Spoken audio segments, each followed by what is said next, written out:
और लंबे कयास के बाद यह साफ हो गया है कि मऊ सदर सीट से मुख्तार अंसारी चुनाव नहीं लड़ेगा। यह स्पष्ट है।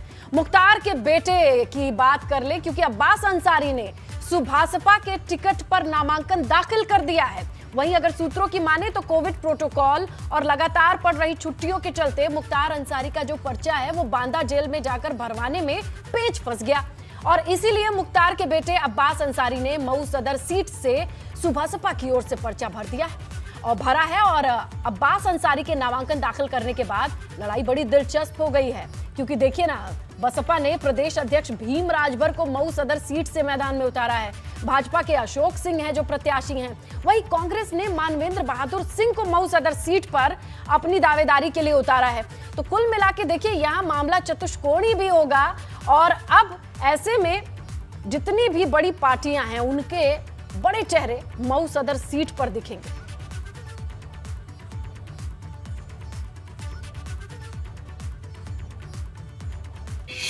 देखिए, सुभासपा अध्यक्ष ओम प्रकाश राजभर के बेटे अरविंद राजभर ने वाराणसी के शिवपुर सीट से अपना नामांकन दाखिल किया, लेकिन ओपी राजभर ने एबीपी गंगा से बातचीत की और कहा कि नामांकन के दौरान बदसलूकी हुई है, ये आरोप लगाए और कहा कि 22 में बदलाव होकर रहेगा। वाराणसी में नामांकन के दौरान माहौल गर्म हुआ, और गर्म क्यों हुआ? हमारे साथ ओम प्रकाश राजभर जी मौजूद हैं।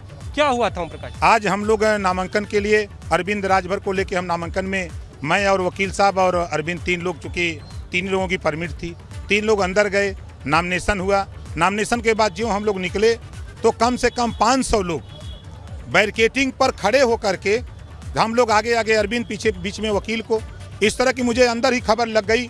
वहाँ जो बैठे हुए यारो थे उन्होंने कहा कि बाहर ये हल्ला क्यों हो रहा है, हमके ये लोग हमको देख करके चिढ़ रहे हैं, ये भारतीय समाज पार्टी नामांकन क्यों कर रही है, ये समाजवादी पार्टी के साथ क्यों है।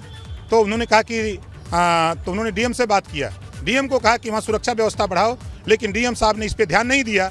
जब मैं बाहर निकला तो उसके बाद निकलते ही तुरंत मेरा कॉलर पकड़ लिया भाजपाइयों ने।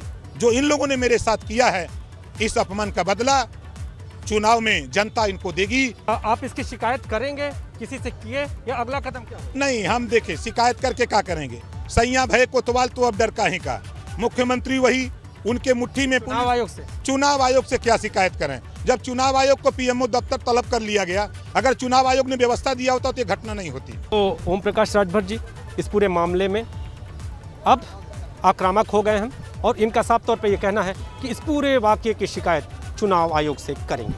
कैमरामैन विशेष के साथ नीतीश कुमार पांडे, एबीपी गंगा, वाराणसी।